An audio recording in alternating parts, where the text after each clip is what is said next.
अस्सलाम वालेकुम, मेरा नाम सफ़ा मुश्ताक है और हम इस लेक्चर के अंदर जो है वो क्लास 9 की साइंस पढ़ रहे हैं, जनरल साइंस। उसका हम चैप्टर नंबर 3 स्टार्ट कर रहे हैं, बायोकेमिस्ट्री एंड द बायोटेक्नोलॉजी। इसके स्टार्टिंग के topic introduction, metabolism and the blood हम पहले पढ़ चुके हैं और आज जो हम इस वीडियो के अंदर पढ़ने लगे वो हम दो टॉपिक्स पढ़ेंगे। एक हम DNA को डिस्कस करेंगे, हेरिडिटरी मटीरियल को, and the second is the genetic engineering.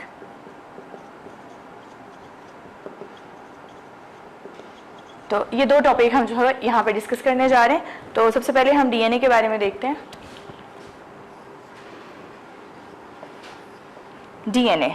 DNA जो है ये हमारा विरासती मादा है, इनहेरिटेड मटीरियल है। DNA की फुल फॉर्म है deoxy ribose nucleic acid. Deoxy ribo nucleic acid है ये। हमारे जो सेल है, हमारी बॉडी जो है वो ट्रिलियंस ऑफ द सेल से मिलकर बनी होती है। हमारे सेल के दरमियान में न्यूक्लियस पाया जाता है। उस न्यूक्लियस के अंदर यहाँ पे क्रोमोसोम्स पाए जाते हैं जो कि हमें सिर्फ क्रोमोसोम की शक्ल में सिर्फ उस टाइम पे नजर आते हैं जब ये डिवाइड कर रहे होते हैं। अदरवाइज ही हमें एक गुच्छे की मानद क्रोमैटिन मटेरियल की सूरत में, जिसको क्रोमैटिन मटेरियल का नाम देते हैं, उस सूरत में ये नजर आते हैं। क्रोमोसोम्स की जो असल अपीयरेंस है वो इस तरह से है और क्रोमोसोम आगे से किससे मिलकर बना होता है? क्रोमोसोम के अंदर आगे से हमें DNA और साथ में प्रोटीन में होती है। DNA जो है ये, जैसे अभी हमने बात की कि ये हमारा विरासती मादा है, यानी कि ये हम अपने पेरेंट्स से इनहेरिट करते हैं, half from the both, half DNA from the mother and half DNA from the father. और हम इसको जो है वो इस तरह से ये इनहेरिटेड मटेरियल है। अब जो DNA है ये जीन्स पे मुश्तमिल होता है, मतलब किस तरह से DNA के ऊपर, DNA का जो स्ट्रक्चर है वो समथिंग इस तरह से होता है। भी डिस्कस करेंगे हम इसके स्ट्रक्चर के बारे में, क्या क्या चीजें इसके अंदर मौजूद होती हैं। उसके अंदर लातादाद जीन्स पाई जाती हैं, यानी कोड्स पाए जाते हैं, हदायत के इंस्ट्रक्शंस होती हैं उसके अंदर कि अब ये जीन्स जो है ये क्या करती हैं, किसी स्पेसिफिक ट्रेट, खसूसियत को कोड करती हैं। लाइक आपका स्किन कलर, आई कलर, अपीयरेंस हमारी किस तरह से होगी, वो सारी की सारी इंफॉर्मेशन हमारे DNA के ऊपर मौजूद होती है जीन्स की सूरत में। और फिर वो क्या करती है, स्पेसिफिक प्रोटीन बनवाती है और इस तरह से वो एक्सप्रेस होती है हमारी बॉडी के अंदर। तो ये फंक्शन है हमारे DNA का। अच्छा, इसके बाद हम देख लेते हैं DNA के स्ट्रक्चर के बारे में। इसके नाम से भी कुछ चीजें जाहिर हो रही हैं। इसके स्ट्रक्चर के अंदर ये पॉलीन्यूक्लियोटाइड चेन है। DNA जो है ये पॉलीन्यूक्लियोटाइड, पॉली का मतलब क्या होता है? मैनी, लातादाद, जिनको आप काउंट ना कर सकें, इतनी ज्यादा तादाद होती है। और किसकी होती है? न्यूक्लियोटाइड्स की होती है। न्यूक्लियोटाइड्स क्या है? थोड़ा सा हमने पीछे ATP के बारे में पढ़ा था, थोड़ा सा याद हो। ये एक न्यूक्लियोटाइड था हमारे पास, एडिनोसाइन ट्राइफॉस्फेट, एक न्यूक्लियोटाइड था ये, जिसका काम था एनर्जी को कैरी करना from one reaction to another हमारी बॉडी के अंदर, और उनको कैरी करवाना वहाँ पे। तो इस तरह के जो है वो बहुत ज्यादा न्यूक्लियोटाइड्स हमारी पूरी ये जो चेन है पूरी DNA की, जो हमने पहले स्ट्रक्चर अभी ड्रॉ किया था, इस पूरी में यहाँ पे अरेंज हुए होते हैं। अब जो न्यूक्लियोटाइड्स हैं इनकी उसकी बात करते हैं स्ट्रक्चर की। इसके स्ट्रक्चर में एक होती है नाइट्रोजनस बेस, एक होती है 5 कॉर्डिनेट राइबोस शुगर, और तीसरी चीज होती है इसके अंदर फॉस्फेट ग्रुप। तो ये तीन चीजों से मिलकर हमारा DNA पूरा बना है, यानी ये तीन चीजें मिलकर एक न्यूक्लियोटाइड बनाती हैं और इस तरह के हजारों न्यूक्लियोटाइड जो है वो हमारे DNA को बनाते हैं। इसकी बेस किस तरह से होती है? इस तरह से ये 5 कॉर्नर शुगर है, 5 कोनों वाली। इसके यहाँ पे तीनों चारों साइडों पे जो है वो कार्बन लगा हुआ है और पोजीशन नंबर 1 पे OH लगा होता है, इसलिए हम इसको डीऑक्सी कहते हैं। उसके बाद इसके एक तरफ जो है यहाँ पे नाइट्रोजनस बेस होती है, डबल रिंग, जिसके 2 रिंग्स हैं, और दूसरी तरफ इसके यहाँ पे 3 फॉस्फेट के ग्रुप होते हैं। ये स्ट्रक्चर होता है एक न्यूक्लियोटाइड का। अब इसके स्ट्रक्चर के अंदर ये जो चीज है, यानी 5 कॉर्नर वाली राइबोस शुगर और 3 फॉस्फेट ग्रुप, ये सारे न्यूक्लियोटाइड्स के सेम होते हैं। फर्क कहाँ आता है? ये नाइट्रोजनस बेस में। कितनी किस्म के नाइट्रोजन बेस जो डीएनए में शामिल होती हैं? 4 किस्म की न्यूक्लियोटाइड्स हैं। वो जो बेसिस हैं इनकी कौन कौन सी है? एडेनाइन है, थायमीन है, ग्वानिन है और साइटोसिन है। ये 4 हैं जो कि डीएनए के अंदर मौजूद होती हैं। तो ये था इसका स्ट्रक्चर डीएनए का। यानी हमने क्या देखा कि डीएनए एक पॉलीन्यूक्लियोटाइड चेन है, डबल स्ट्रैंड है, दोनों तरफ सेम स्ट्रैंड्स होते हैं, बस उल्टे होते हैं एक दूसरे से। और दूसरी बात यह है कि ये न्यूक्लियोटाइड्स क्या है? न्यूक्लियोटाइड का स्ट्रक्चर ये होता है इस तरह का, 5 कॉर्नर वाली शुगर है, एक तरफ फॉस्फेट ग्रुप है, एक तरफ नाइट्रोजन बेस है। नाइट्रोजन बेस जो है ये 4 तरह की होती है, एडेनाइन, थायमीन, ग्वानिन और साइटोसिन, और इस तरह के हजारों न्यूक्लियोटाइड्स ने मिलकर डीएनए को बनाया होता है। अच्छा, इसके बाद जो इनकी जो ये नाइट्रोजन बेसिस की जो पेयरिंग है ये स्पेसिफिक होती है। मतलब हमेशा ऐसा ही होगा कि एडेनाइन के सामने हमेशा थायमीन आके अटैच होगा और ग्वानिन के सामने हमेशा जो है वो साइटोसिन अटैच होगा हमेशा। यानी ये थोड़ा सा देखते हैं,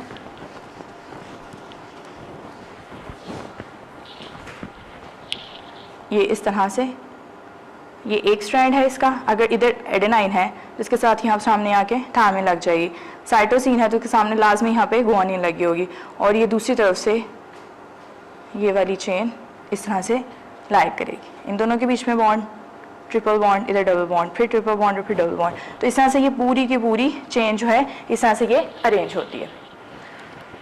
इसके बाद जो है डीएनए जो है ये इनहेरिटेड करैक्टर किस तरह से, हमने स्टार्टिंग में जैसे बात की कि इसके ऊपर 1000 किस्म की जीन्स मौजूद होती हैं और हर जीन जो है वो एक ट्रेट को कैरी करती हैं।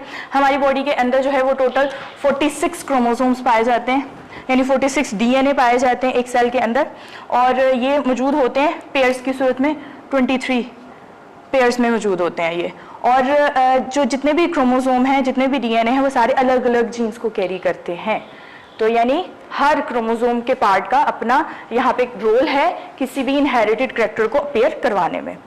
अच्छा, उसके बाद जो है इसकी रेप्लिकेशन देखते हैं। रेप्लिकेशन का मतलब है कि डीएनए जब सेल 1 से 2 होता है तो वो डीएनए भी डबल होता है और उसकी एक कॉपी जो है वो दूसरे सेल के अंदर मुंतकिल होती है। उस टाइम पे डीएनए रेप्लिकेशन कैसे होती है कि इसके ये जो स्ट्रैंड्स है ये एक जिप की तरह खुल जाते हैं, मतलब ये इस तरह से हैं तो ये 2 जिपर्स की तरह जैसे खुलती है वैसे ये दरमियान से खुल जाएंगे, और यहाँ पे इसके सामने जो सी भी बेस मौजूद होगी उसके सामने यहाँ आके उसकी बेस लग जाएगी, और इस तरफ जितनी भी बेसिस होंगी उसकी बेसिस लग जाएंगी, फिर ये आगे से जिप खुल जाएगी और ऐसे ये पूरे का पूरा डबल कर जाएगा। इसको हम डीएनए रेप्लिकेशन और डीएनए डुप्लीकेशन दोनों नाम देते हैं। और ये किस टाइम पे होती है? जब सेल डिवाइड करते हैं, यानी 1 से 2 होता है। इसके अलावा कुछ डिजीजेज होती हैं जो हम इनहेरिटेड लेते हैं अपने पेरेंट्स से, जो है वो ट्रांसमिट हो जाती हैं। मोस्ट जो प्रोमिनेंट हैं उसमें हीमोफीलिया है, थैलेसीमिया है, डायबिटीज़ है, लेकिन बाज़ वक़्त हम बहुत कॉमन डिजीजेज भी लेते हैं, जैसे आईसाइट वीक होती है पेरेंट्स की, उस वजह से वो आगे से ऑफस्प्रिंग में भी मुंतकिल हो जाती है। बाज़ वक़्त रेस्पिरेटरी डिसऑर्डर भी हम लेते हैं कि जो फैमिली ट्रेंड होता है कि यानी कि अगर फैमिली में है मौजूद तो वो किसी ना किसी एक सिबलिंग में से, मतलब एक ऑफस्प्रिंग को जो है वो ज़रूर हो जाता है। तो ये वाली सारी बीमारियां भी जो है वो डीएनए ही कैरी करता है, जो एक से पेरेंट से आगे से ऑफस्प्रिंग में मुंतकिल करवा देता है। इसके साथ जो है जीन्स का जो सेट एक डीएनए के ऊपर मौजूद होता है, यानी कि अब ये पूरा स्ट्रैंड है, एक जीन तो नहीं कैरी करेगा, इसके अंदर जो है वो लातदार जीन्स हैं जगह जगह पे जो इंस्ट्रक्शंस को कोड कर रही हैं। इस पूरे जीन के सेट को जो एक क्रोमोसोम के ऊपर मौजूद होता है हम इसको जीनोम बोलते हैं, ठीक है। उसको क्या नाम देते हैं? जीनोम का। और ह्यूमन जीनोम जो है उसके अंदर तकरीबन 3.2 बिलियन डीएनए की बेस पेयर्स शामिल होती हैं, ठीक है। हैं 4 किस्म के, लेकिन उनकी तादाद आगे से जो है वो तकरीबन 3.2 बिलियन तक होती है। अब न्यूक्लियोटाइड्स का जो मैप है न्यूक्लियोटाइड के सीक्वेंस का ह्यूमन जीनोम के, वो कंप्लीट हो चुका है। तकरीबन 99.9% हमारे पास मैप मौजूद है। इस मैप में हमारे पास क्या है कि टोटल जितने 23 पेयर्स मौजूद हैं उन सारे पेयर्स के अंदर कौन सा वाला क्रोमोसोम कौन सी जीन को कैरी करता है, number 1 chromosome, number 2, number 3, number 4, इस तरह से हमारे पास 46 क्रोमोसोम, दैट इज 23 पेयर्स जो है उन सब की जो तादाद है और उन सब की जो अरेंजमेंट है वो हमारे पास मौजूद है। और इससे हमें बहुत ज़्यादा स्टडी करने में हेल्प मिली है मेडिकल साइंसेस के अंदर अबाउट द इनहेरिटेड डिजीजेस के लिए ख़ास तौर पर। इंजीनियरिंग नाम से देखिएगा, जेनेटिक वर्ड निकला है जीन से और ये इंजीनियरिंग, यानी हम जीन की इंजीनियरिंग करते हैं। अब इंजीनियर्स क्या करते हैं, मॉडिफाई करते हैं, बिल्डिंग्स को रिपेयर करते हैं, न्यू बनाते हैं, यही सारा काम है। हम ये सारा काम जीन्स के साथ करते हैं। हम जीन्स की मॉडिफिकेशन करते हैं, मतलब उसको चेंज कर देते हैं, उसके अंदर कोई एक पर्सन की या एक ऑर्गेनिज्म की जीन में कोई नई जीन मिला के हम उसके साथ एक्सपेरिमेंट करते हैं। हम अगर वो उसकी रिपेयरमेंट कर देते हैं तो या फिर हम उसको आर्टिफिशियली मैन्युफैक्चर भी करवाने की कोशिश करते हैं। तो ये सारे काम जो है वो हम जेनेटिक इंजीनियरिंग के अंदर करते हैं। जेनेटिक इंजीनियरिंग की वजह से हमें क्या है कि हम अपनी मर्जी की डिजायरेबल कैरेक्टरिस्टिक हासिल कर सकते हैं, और आजकल हम कर रहे हैं। अपनी मर्जी की यील्ड, अपनी मर्जी के कैरेक्टरिस्टिक्स हम लोग जो है वो ऐसे ऑर्गेनिजम्स हासिल करने की कोशिश कर रहे हैं, और खासतौर पर वो वाले ऑर्गेनिजम्स जिससे हमें फायदा मिले। जैसे अब अगर लाइफ स्टॉक में देखें तो बहुत ज़्यादा जानवर ऐसे हैं जिनका मीट बहुत अच्छा है, प्रोटीन बहुत अच्छी है, ऐसी नस्ल के जानवर होते हैं, या फिर उनके दूध में प्रोटीन बहुत ज़्यादा है, बहुत अच्छी है। और या फिर कोई जानवर ऐसे, कोई घोड़ा ऐसा है जो आपको बहुत तेज़ दौड़ता है, दौड़ने वाला जानवर है, वो हमें रेस भी जिता सकता है ओलंपिक्स में। तो हम क्या चाहते हैं, हम चाहते हैं इस तरह कि हमारे पास और आए, तो हम उसको जेनेटिक इंजीनियरिंग के जरिए आजकल बनवा रहे हैं। तो यहाँ पे हमें इससे ये हेल्प मिली है। इसका एक्सपेरिमेंट हम आर्टिफिशियली करवाते हैं, यानी हम एक जीन को जो हमें चाहिए होती है उसको हम टेस्ट ट्यूब के अंदर इकट्ठा करवाते हैं।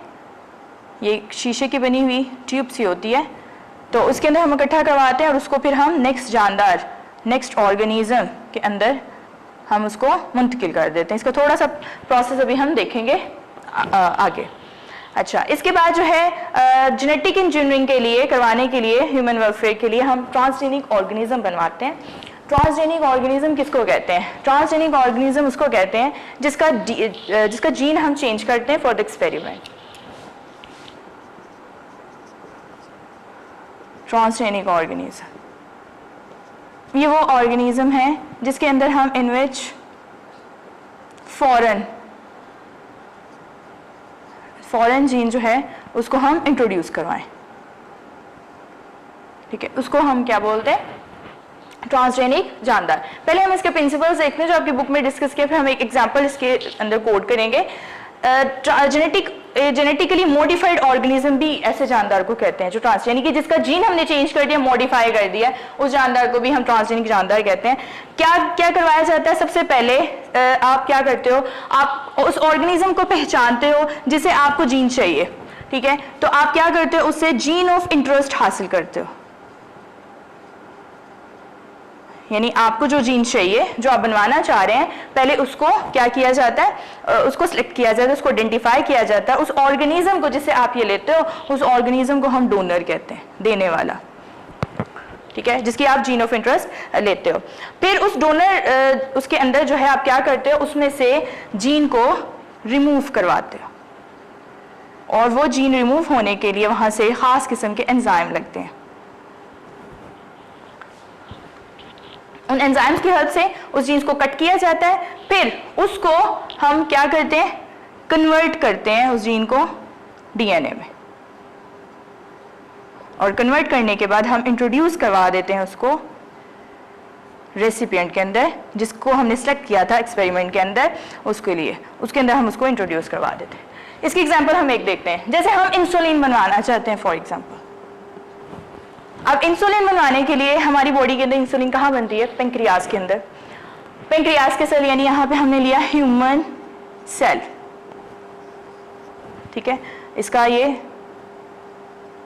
इसका ये वाला क्रोमोसोम हमें चाहिए। मैं इसको ज्यादा डिटेल में नहीं जा रही, सिर्फ आपको इसके अंदर क्रोमोसोम। दूसरी तरफ हम लेते हैं बैक्टीरियल सेल। अब बैक्टीरियल सेल के अंदर क्रोमोसोम्स के साथ, क्रोमोसोम के अलावा उसके पास सर्कुलर डीएनए मौजूद होते हैं। ये इसके अंदर प्रॉपर्टी है जिसको हम प्लाज्मिड का नाम देते हैं। ये हमारा डोनर, और ये होगा हमारा भी बनेगा रेसिपिएंट, जिसको हमने ट्रांसजेनिक बनाना है। कैसे बनाएंगे? यहां से हम लेंगे इस क्रोमोसोम के अंदर से वो जीन निकालनी है हमने, तो उसको क्या करवाएंगे, ये मतलब इस तरह से वहां से हम इसको कट करवाएंगे। जहां पे इंसुलिन बन रही है उसको हम क्या करवा देंगे, कट करवा देंगे। ये हमने कट करवा लिया। यहां से हम इसका प्लाज्मिड निकालेंगे बैक्टीरिया का। यहां से जो इसका प्लाज्मिड होगा उसको भी हम कट कराएंगे। यहां से इतना फॉर एग्जांपल हमने ये रिमूव कर दिया। इसके बाद इसको इसके अंदर यहाँ पे डालेंगे, तो ये प्लाज्मिड और ये वाला, ये कौन सी जीन है, ये इंसुलिन बनाने की जीन है जो ह्यूमन की सेल में से निकाली गई है, जीन ऑफ इंटरेस्ट। और ये क्या था, ये बैक्टीरिया का प्लाज्मिड। तो ये क्या बन गया, ये हमारे पास बन गया है जेनेटिकली मॉडिफाइड डीएनए। अभी ये बनने जा रहा है वैसे, ठीक है, इसको जेनेटिकली मॉडिफाइड ऑर्गेनिज्म भी बोलेंगे। अब हम इसको क्या करेंगे, अब हमें चाहिए वेक्टर, ठीक है। वेक्टर किसको कहते हैं, जिसके जरिए हम बाद में मुंतकिल करवाएं, जिसके जरिए हम अपना काम परफॉर्म करवाएं। अब वो वेक्टर हम वापस बैक्टीरिया को ही लेंगे, इसके अंदर ये क्रोमोसोम थे, इसके अंदर ये प्लाज्मिड भी थे, इसके अंदर ये वाला प्लाज्मिड भी डाल दिया हमने, ये। अब ये कहलाएगा ट्रांसजेनिक ऑर्गेनिज्म। अब ये यहाँ पे इस प्रोटीन को इस्तेमाल करके इंसुलिन बनवाएगा। बैक्टीरिया बड़ी जल्दी ग्रो कर जाते हैं, 24 घंटे में इनकी तादाद बहुत जल्दी बढ़ जाती है। ये 1 से 2, 2 से 4, 4 से 8 ये मल्टीप्लाई करते जाएंगे। अब जितने बैक्टीरिया हमारे पास बनेंगे वो सारे के सारे इंसुलिन बनवाएंगे, और उस इंसुलिन को हम यहाँ ट्यूब में इकट्ठा कर लेंगे और फिर इसको मार्केटिंग के लिए सेल कर दिया जाएगा। ये प्रोसेस है सारा जेनेटिक इंजीनियरिंग का।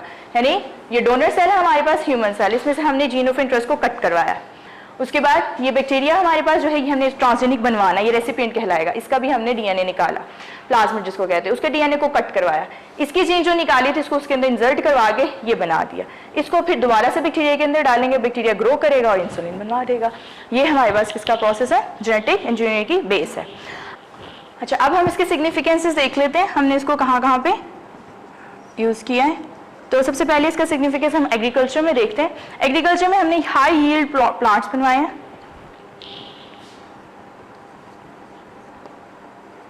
हाई यील्ड यानी कि जो ऐसे प्लांट्स हम हासिल कर लेते हैं जिनकी प्रोडक्शन हमने बहुत ज़्यादा बढ़ा दी है। इसकी वजह से हमने कैसे बनवाई है कि हमने ऐसे प्लांट्स जो है वो मॉडिफाई कर दिए हुए हैं जिसको जो कि बड़ी हाई प्रोडक्शन करते हैं। उसका मुख्तलिफ रीज़न है। कुछ प्लांट्स हमने ऐसे मॉडिफाई कर दिए जिनको फर्टिलाइजर की जरूरत नहीं पड़ती, खाद देने की जरूरत नहीं पड़ती, उनके अंदर ऑटोमेटिकली वो फीचर डेवलप करवा देते हैं हम। तो यहाँ पे पेस्टिसाइड्स और ये देने की जरूरत नहीं पड़ती, वो ऑलरेडी कर लेते हैं। यहाँ फिर हमने ऐसे प्लांट्स बनवा लिए हैं जिसके अंदर जो है वो नाइट्रोजन को फिक्स करने की एबिलिटी खुद ब खुद मौजूद है, उसको बैक्टीरिया की जरूरत नहीं पड़ती, उसको एनवायरनमेंट का इंतजार नहीं करना पड़ता, वो डायरेक्ट हवा से नाइट्रोजन को इस्तेमाल कर सकता है और उसको नाइट्रेट में कन्वर्ट करवा देता है। लेकिन इससे हमें एक नुकसान भी हुआ है, वो क्या कि हमारे पास जो है ना वो डिजीज ससेप्टेबिलिटी बहुत बढ़ गई है। मतलब अगर हम जो भी प्लांट लेते हैं ना, इससे ना ये चीज़ हमें जो मिलती है वो क्या कि जो नेचुरल प्रोडक्शन होती है ना उसके अंदर वैरायटी होती है। मतलब हर प्लांट की, जैसे हर ऑर्गेनिज्म की अपनी इम्यूनिटी है, इस तरह से हर प्लांट की भी हर मेंबर की अपनी इम्यूनिटी होती है।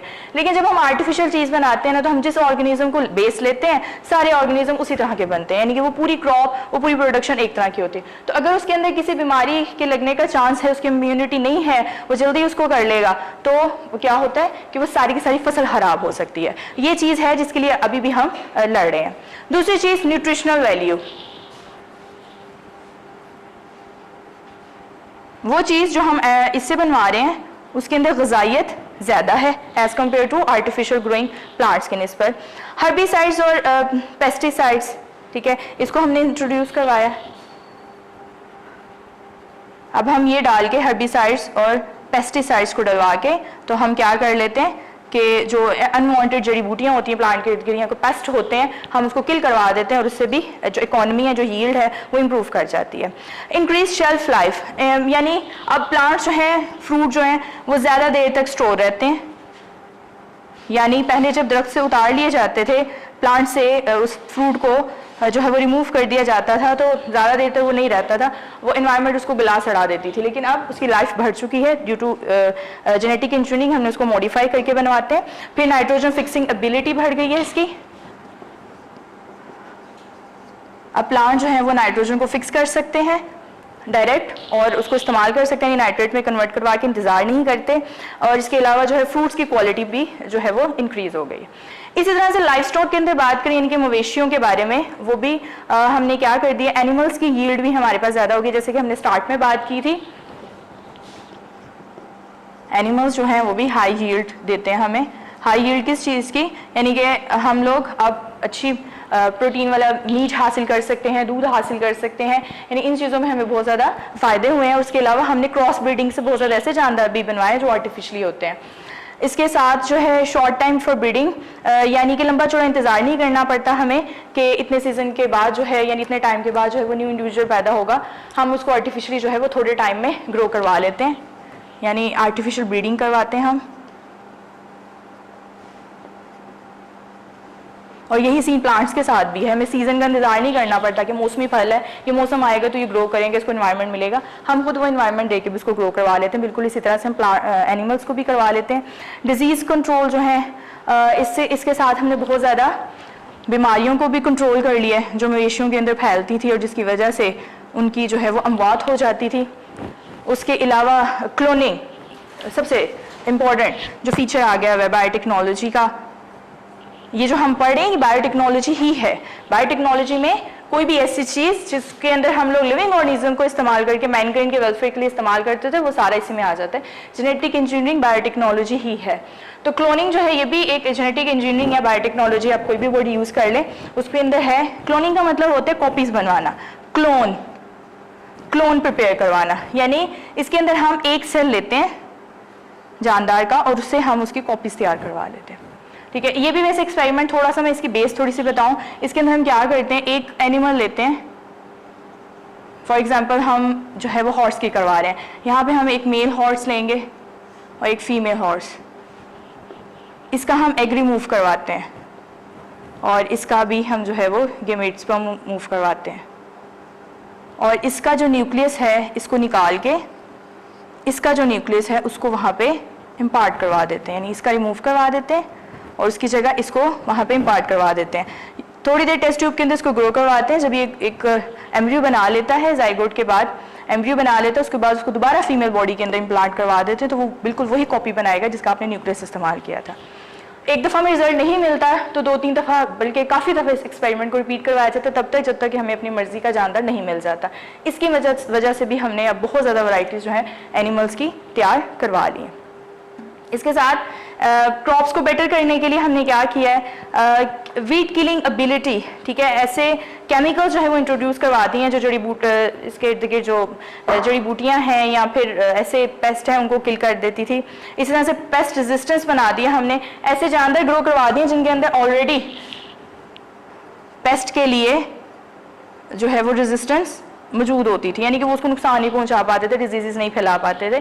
तो इससे भी क्या होता था, प्लांट की लाइफ बढ़ गई है। तो ये हमारा टॉपिक था जो हमने इस लेक्चर में पढ़ना था, डीएनए और जेनेटिक इंजीनियरिंग। नेक्स्ट टॉपिक हमारा रह गया है जो एंटीबायोटिक्स एंड द रिसाइकलिंग, वो हम नेक्स्ट वीडियो में पढ़ेंगे। अल्लाह हाफिज। वीडियो पसंद आई तो लाइक करें, अपनी राय कमेंट करें। ऐसे ही मजीद वीडियोस के लिए हमारा चैनल सब्सक्राइब करें और बेल का आइकन दबाएं ताकि आपको हर वीडियो का नोटिफिकेशन मिलता रहे।